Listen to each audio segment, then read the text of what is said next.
숫자로 살펴보는 경제와 역사, 박시동 경제평론가, 박광일 역사작가 두 양박, 대박 두 분 모셨습니다. 안녕하세요. 네, 안녕하세요. 안녕하세요. 예.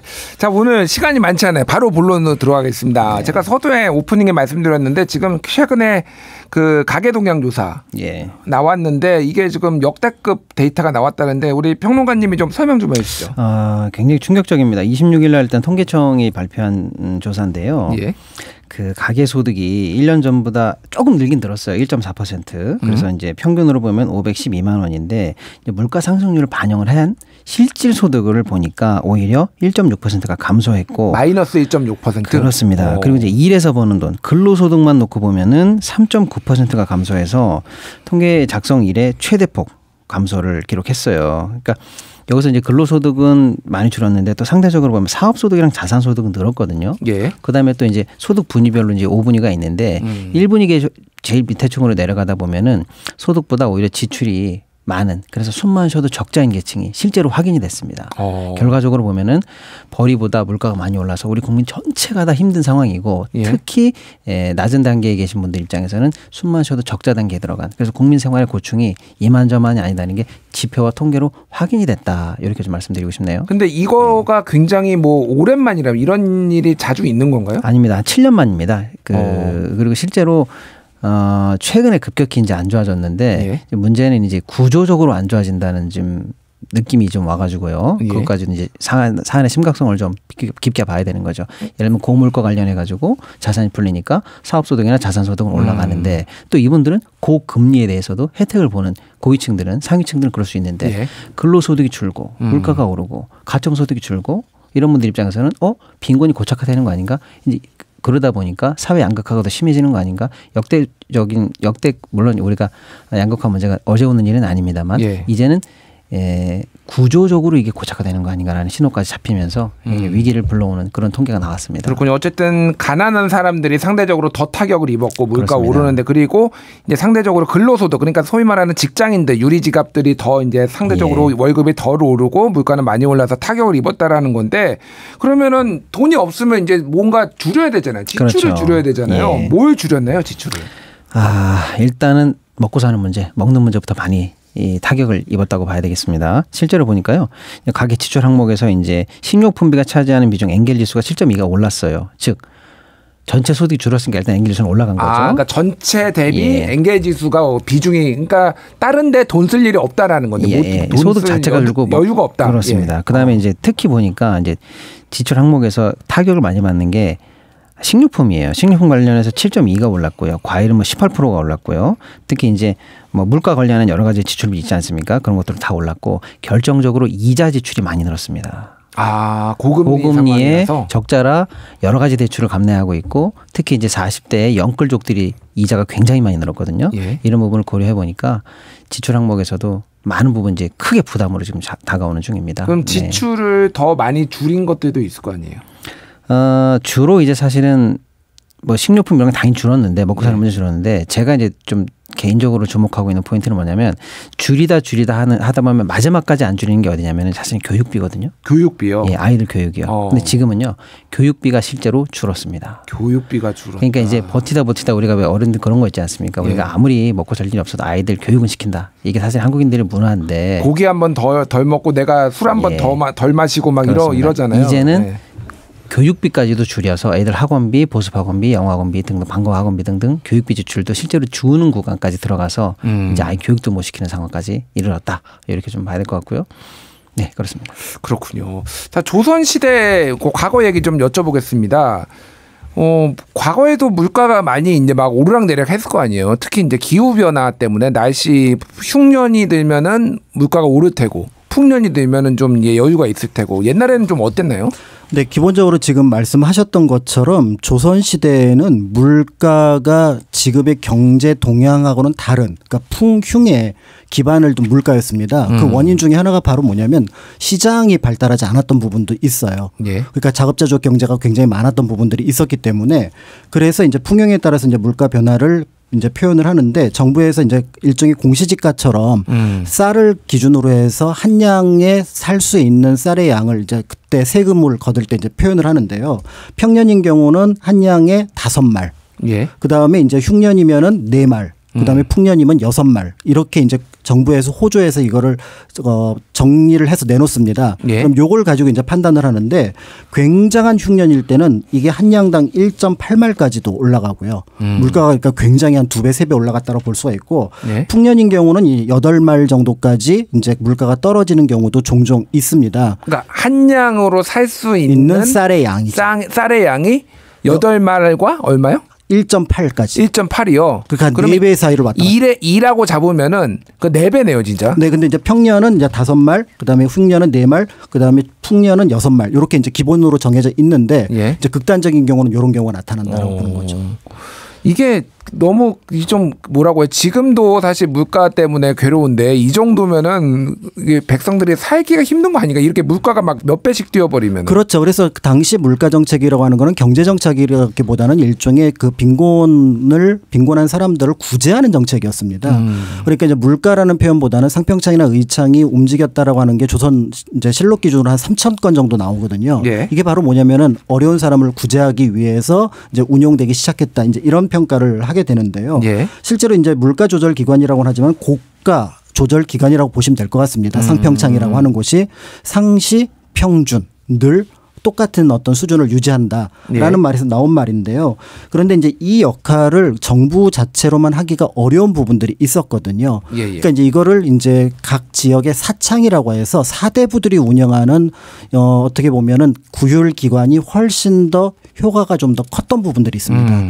이제 이런 부분들이 있었는데 나중에 이제 그게 어쨌든 황곡 같은 경우도 쌀을 빌려주고 받는 이런 역할을 하지만 맞아요. 여기 이제 이자가 보통 한 10% 붙으니까 이게 이제 결국 세금 준조세 형식으로 바뀌게 되면서 나중에는 황곡을 원하지 않아도 쌀을 한 가마씩 던져놓고 가는 이제 그런 일도 또 나타나서 이게 조선 후기에 농민전쟁 같은 경우에 바탕이 되었던. 예. 그래서 뭐 삼정에 문란하면 황곡이 반드시 들어가는 이유 중에 하나가 이런 것들도 있는데 처음에는 좋은 취지. 그러니까 물가를 잡고 곡물을 좀 사람들한테 좀 저렴한 가격에 주고 또 한편으로 빈궁한 상황을 모면하기 위해서 만들었다라고 볼 수가 있습니다. 그러니까 굶어 죽지는 않게 예를 네. 들면 풍년이 때 좀 많이 걷어들였다가 흉년이 때 조금 저리로 싸게 주고 뭐 이런 취지였는데 막판에는 고리대금업자처럼 이렇게 그렇습니다. 되고. 그렇습니다. 그렇군요.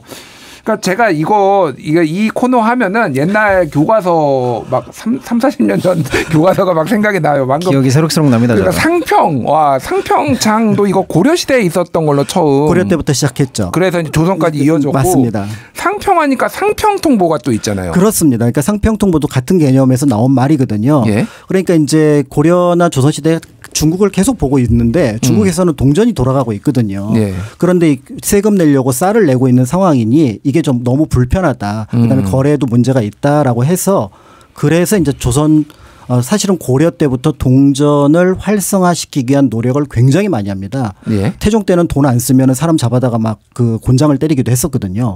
그런데 이제 이게 이제 풀려난 것이 숙종 때 우리가 알고 있는 상평통보로 비로소 돈이 유통되기 시작했는데요. 문제가 있습니다. 문제가 있을 것 같아요. 내가 딱 그냥 찍어볼까요 한번? 그러니까 이게 화폐량을 적절히 조절을 해야 되는데 이런 한국은행 같이 이렇게 좀 이런 기관이 조금 뭐 측정하는 게 좀 부족하지 않았을까요? 측정하는 것도 부족했는데 네. 사실은 상평통보가 지금의 명목화폐 개념이 아니라 실물화폐 개념이에요. 실물 화폐라면 구리 가격으로 일정한 값어치를 결정을 하는. 그러니까 구리예요, 그게? 구리죠. 그러니까 이제 구리 가격으로 결정하니까 우리가 금화, 은화가 사실은 금값, 은값을 염두에 두는 것처럼 예. 동전이라고 하는 거는 구리값을 염두에 둔 화폐입니다. 동자가 구리 동자예요? 구리 동자입니다. 그래서 우리가 베트남에 몇 동 하는 게 사실은 예. 처음에 그 동네도 동전을 썼던 게 지금 화폐 단위로 남아 있는 겁니다. 그러니까 이제 이렇게 부르는데 문제는 그러니까 이제 정부에서 볼 때는 동전을 발행을 하면 시너리즈 효과라 그래서 예. 한 10%에서 50% 정도 이익이 생기는 거예요. 이게 예. 재정에도 도움이 된다라고 생각을 해서 이제 화폐를 발행을 하는데 늘 조선은 동전 부족 국가였기 때문에 일본에서 동전이 구리가 어느 정도 수급되느냐에 따라서 이 화폐가 발행이 됐던 거죠. 그러니까 사실은 물가도 문제였지만 돈값이 더 문제였던. 그러니까 구리 동전을 찍어내는 것 자체가 어려웠네요. 그러니까 그렇죠. 그래서 이제 시골에서 그 서울로 관료가 된 사람이 처음에 이제 그 녹봉으로 쌀하고 그 콩을 받거든요. 예. 그러면 이제 원래 있었던 선배 관리들이 뭐라고 얘기를 하냐면 지금 받은 쌀로 빨리 가서 돈을 사라. 동전을 사라고요? 동전을 사라. 이거를 뭐라 그러냐면 지을자개 동전전자에서 작전이라고 합니다. 작전이요? 네. 그러니까 동전을 사는 것을. 우리가 아는 그 작전은 아니고요. 한자가 그러니까 우리가 뭐 지을 장문할 때 작자하고 그다음에 동전전자예요. 그러니까 동전을 만든다 이런 의미인데 이 작전을 해야 네가 앞으로 월급만 갖고 못 살아갈 테니 요걸 갖고 살아가라 해서 사실은 지금 물가 기준하고는 조금 개념이 다른 방식이었어요. 일종의 그러면은 금 사모으는 거하고 비슷한 거 같은데. 오히려 그거랑 비슷한 부분들이 있었고 그래서 늘 돈은 사실은 이 돈과 쌀을 비교하는 게 좀 어려운 이유가 바로 뭐냐면 풍흉에 따라서 나타나는 문제이지 돈으로 물가를 평균 내기는 굉장히 어려웠던 시대가 조선시대였다라고 볼 수 있습니다. 그렇군요. 하나만 더 여쭤볼게요. 그러면은 이런 것 때문에 이제 어쨌든 동전 화폐는 있는 것이고 그러면 이런 물가 조절 능력이 이 화폐와 이제 중앙은행 같은 기관이 있어서 어느 정도 있어야 되는데 그렇죠. 상평창이나 선해창이 그 역할을 했습니다. 잘 안 됐을 것 같아요. 딱 들어봐도 지금 이게 이제 그래서 그럭저럭 동전하고 어쨌든 곡물하고 아슬아슬한 균형을 맞춰갔는데 이게 이제 확 무너진 게 우리가 조선시대 후기에 흥선대원군이 만들었던 당백전입니다. 저 교과서에서 본 것 같아요. 네. 그거 뭐 경복궁 짓는다고 막 찍어낸 거 아닌가요? 맞습니다. 그거? 그러니까 기본적으로 정부 재정이 부족하니까 동전의 값어치는 5배를 올려놓고 실질 명목 가치를 100배를 올려놓은 거예요. 그래서 100배예요? 당 100. 그러니까 한 양짜리를 100냥이라고 이제부터 부른다. 그러니까 예를 들면 이런 거죠. 10,000원짜리가 지폐가 있는데 갑자기 100만 원짜리 지폐를 왕창 찍어가지고 시중에 쫙 풀었는데 그렇죠. 값어치는 실제로 5만 원밖에 안 되는 5만 원밖에 시중에 안 유통되는 거는. 그러니까 정부에서는 당백전을 쓰려고 하고 그다음에 일반 백성들은 당백전 쓰면은 내가 뭘 살 수가 없고 그러니까 이제 여기서 못 살겠다. 저 돈 없어져야겠다라고 해서 일설이긴 하지만 그래서 이제 우리가 땡전 한 푼 없다 할 때 그 땡전이 당백전을 비하해서 부르는 말. 당전이 땡전이 된 거죠. 진짜요 이거? 네. 이게 이제 그 한국은행에서 이렇게 소개하는 곳에 들어가 있긴 한데. 한국은행 홈페이지에 이게 있어요. 땡전 한 푼 없다의 어원이 당백전이라고요? 네네네. 이렇게 보고 있기는 한데 결국은 이게 이제 조선 후기 경제를 문란하게 만들어서 나중에 이제 그 우리가 근대 역사에서 사실은 정치 얘기를 계속하지만 경제의 어떤 피폐가 굉장히 컸고 이것이 어떻게 보면 조선의 멸망에 방아쇠를 당겼다. 이렇게 평가하고 있습니다. 물가 관리 못하면은 나라가 망할 수도 있다. 실제로 이건 굉장히 큰 문제였어요. 이때 재정 문제가 결국은 대한제국 시절까지 끝까지 가거든요. 그러니까 계속 정부는 어떤 적자 재정이었었는데 이거를 극복하지 못하게 됩니다. 물가가 그러니까 이렇게 무서운 겁니다. 평론가님. 요즘으로 치면은 화폐 가치하고 실물 가치하고 연동이 돼야 되는데 그냥 자기 마음대로 이건 100배야 이렇게 해버리니까 물가가 저절로 올라가는 효과가 났겠네요. 그렇습니다. 그러니까 화폐 가치가 말한 대로 100배였다가 나중에 거꾸로 대폭락하는 시기를 겪게 되겠네요. 그러니까 대폭락이 된 거고. 그러니까 이제 땡전 수준까지 내려가 버린 거네요. 발행하자마자 폭락이 됐던 거고. 그러니까 흥선대원군에 반대했던 신진 관료들이 볼 때는 이걸 왜 이렇게 해결하느냐. 차관 문제로 해결해야지. 그래서 이제 김옥균 같은 경우는 일본으로 달려가고 다른 이제 보수 세력들 같은 경우는 청나라로 달려갔는데 결국 청나라의 돈은 들어오고 일본의 돈은 차관으로 못 들어옵니다. 그러니까 결국은 우리가 알고 있는 것처럼 1880년대까지만 하더라도 청의 어떤 영향력이 훨씬 더 강했던 부분들도 또 이 부분하고 관련이 있는 겁니다. 이거 재밌는데요. 화폐 개혁 잘못 건드려가지고 나라가 망하는 사례, 전형적인 사례인데 왜 우리가 이걸 몰랐을까요? 사실은 나중에 이제 대한제국 멸망 직전은 이제 뭐 화폐 개혁이라고 하는 메가타 다네타로가 와서 했던 이런 문제가 결국은 우리나라를 어떻게 보면은 그냥 속국으로 만드는 결정적인 지름길로 만들었죠. 지금 뭐 아르헨티나 같은 경우에도 지금 뭐 물가가 지금 엄청나게 뛰고 있고 대통령께서 지금 중앙은행을 없애버리고 달러화를 기축통화로 쓰겠다고 해서 지금 아르헨티나가 뭐 난리 나고 이게 그러니까 실제 화폐 그러니까 이런 관리 잘 못하고 그러면 이제 문제가 생기는 거는 실제 맞는 것 같습니다. 자, 우리나라로 그러면 현실로 돌아와 볼게요. 지금 아까 전에 이제 실제 소득도 줄었다. 근데 지금 고금리 때문에 이자 부담까지 늘었다. 그런데 최근에 한국은행이 기준금리 동결을 또 발표를 했고 11번째입니다. 자, 이거 좀 설명 좀 해 주시죠. 지금 상황이 어떤지. 말씀 주신 것처럼 11번 연속으로 이제 한국은행이 금리를 동결했는데요. 몇 %인가요, 지금? 3.5로 동결이 됐습니다. 뭐 여러 가지 사실은 이유가 있겠습니다만은 이제 좀 쉽게 설명드리면 올리지도 못하고 내리지도 못하는 샌드위치 신세가 계속 이어지고 있는 상황입니다. 예를 들어서 우리가 기본적으로 아주 쉽게 설명드리면 물가가 그렇게 안 잡혀? 그럼 고금리를 좀 유지해서라도 한 번에 좀 올려야지라고 하는데 지금도 사실은 이 고금리를 버텨낼 기초 체력이 안 돼요 우리가. 뭐 금리를 조금이라도 더 오래 또는 위로 가져가고 싶으면 당장에 타격받는 게 일단 PF 시장이죠. 지금 200조까지 나와 있는 PF 시장이 무조건 지금 뭐 붕괴 직전으로 일단 몰릴 거고 그 충격이 혹시 금융체 시스템으로 전이되지 않나 이걸 걱정하는 거고요. 예.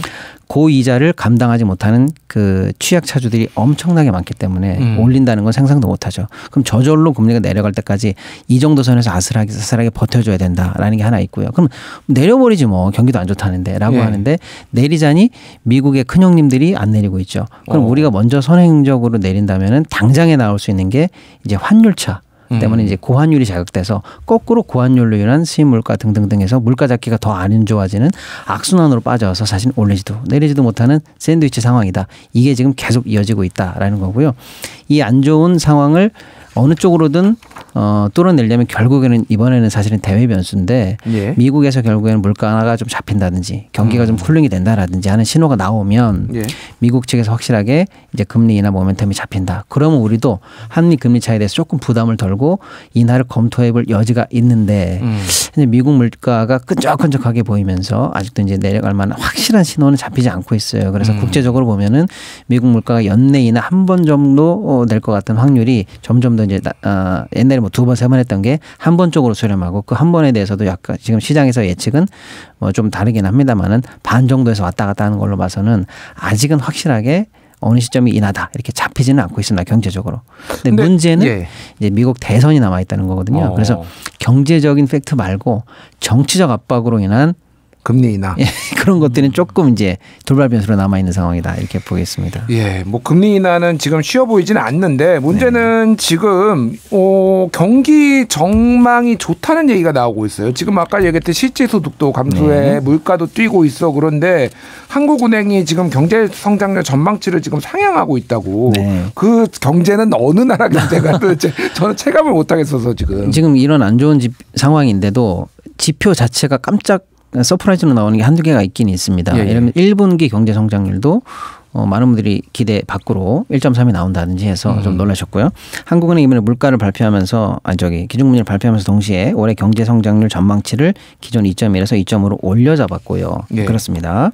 또 뭐 한국은행 말고도 여러 가지 국기기관이라든지 외국 금융기관 등등등에서도 사실은 조금씩 높여잡고는 있습니다. 그럼 일단 많은 분들이 이거 착시야 뭐야? 내가 잘못 알고 있는 거야? 나만 어려운 거야? 나라 경기 좋아지는 거야? 라고 하는데요. 냉정하게 보면은 일단 이런 수치에 대해서는 작년에 너무 안 좋았습니다. 작년에 1.4% 경제 성장률인데 그렇습니다. 뭐 역대급으로 낮았죠. 그렇죠. 지난번에. 그러니까 올해 나오는 모든 지표는 작년을 분모로 하기 때문에 조금만 좋아져도 과대하게 좋아 보이는 착시 현상이 일단은 있고요. 소위 말한 기저 효과. 그렇습니다. 예. 그다음에 이제 또 하나는 이제 수출이 좋아졌다라고 얘기하는데 실제적으로 수출을 냉정하게 보면은 반도체 저점을 통과한 반도체와 자동차 등 리딩 업종에서 좋아지는 건 맞습니다만 전반적으로 좋아지는 온기가 퍼지지는 아직 않고 있다. 그래서 수출이 리드는 하고 있으나 효과가 퍼지고 지는 않다 이렇게 보셔야 되는 거고요. 내수도 좋아졌다 이런 깜짝 발표가 있었는데요. 그거는 좀 예리하게 들어가 보면은요. 내수 중에서도 우리가 해외 지출하는 거, 뭐 알리테모 여직군 문제 때문에 시끄럽습니다만 그런 거라든지 해외 여행이라든지 이런 내수는 조금 좋아진 건 맞습니다만 국내에 퍼지는 내수는 좋지가 않아요. 그래서 사실 내 지표와 왜 괴리감이 느껴지느냐? 일부 수출 대기업과 해외 지출만 나눠서 지표는 좋아졌는데 막상 자영업자, 우리 국내에 뿌려지는 내수 경제, 중소와 자영업 그 중소기업, 자영업자 이런 데까지는 아직 온기가 퍼지지 않아서 지표와 체감이 괴리가 많이 벌어져 있는 상황이다. 이렇게 좀 보겠습니다. 그렇군요. 예. 그 박광일 작가님, 옛날에는 뭐 물가 관리는 그렇게 했다고 치고 내수 경제를 활성화하는 거 이런 거는 역사적으로 뭐가 있었나요? 그러니까 내수 경제를 활성화한다기보다는 이제 결국 이제 뭔가 나라 상황이 어렵게 되면 경제 문제로 귀결되는 경우가 많습니다. 이때 이제 공통적으로 왕이나 신하들이 생각했던 원칙 하나가 있는데요. 상후 하박입니다. 그게 바로 뭐냐면 조금 여유 있는 사람들에게 세금을 더 거두고 그 다음에 일반 백성들에게는 세금을 감해주는. 그래서 우리가 조선왕조실록이라든지 드라마나 영화 같은 보면 어떤 세금을 감해준다는 얘기가 종종 등장을 하잖아요. 그럼 결국 그게 이제 재정 악화로 오는데 그 재정 악화 부분은 사실은 기존에 좀 부자거나 아니면 권력이 있는 사람들 또 때에 따라서는 왕이 자신의 사적 재산인 내탕을 내거나 하는 이런 방식으로 운영을 했었거든요. 네. 이제 그런 방식으로 모면해 나갔다라고 볼 수가 있습니다. 어쨌든 예나 지금이나 좀 솔선수범을 해야 되는 분들이 좀 많이 계신 것 같네요. 그렇습니다. 그래서 이제 그런 어떤 시점을 갖고 있지 않으면 그러니까 늘 생각했던 것처럼 백성들이 나라를 움직인다, 뒤집을 수 있다라는 생각을 했기 때문에 이 부분은 굉장히 조심스럽게 봤던 부분들이라고 볼 수 있는 거죠. 평론가님 마지막으로 한 말씀. 네, 일단 이 상황에서 저는 정부의 좀 기민한 대응과 정부가 정책이 어디에 포커스를 맞춰져야 되는가를 좀 말씀드리고 싶은데요. 경제가 안 좋고 수출결만 잘 되는 상황에서 계속 긴축 정책을 쓰면서 고환율로 환차익이라든지 이런 걸 이득을 보는 대기업만 좋지 내수가 굉장히 안 좋은 상황에서 결국 이 불균형을 시정하려고 하는 양극화를 시정하려고 하는 여러 가지 정책들 특히 서민 생활에 직접적으로 지금 필요한 여러 가지 민생 지원금이라든지 고물가를 잡기 위한 각종 지원금 정책 같은 것들을 통해서 확장 재정을 통해서 어쨌거나 이 양극화를 당장 해결하는 포커스의 좀 전환 이런 게 좀 필요하다 이렇게 좀 보여집니다. 네, 네 알겠습니다. 정부의 기민하고 조금 뭐 따뜻한 대책이 필요하지 않을까 생각은 합니다. 오늘 박시동, 박광일 두 분과 함께했습니다. 감사합니다. 감사합니다.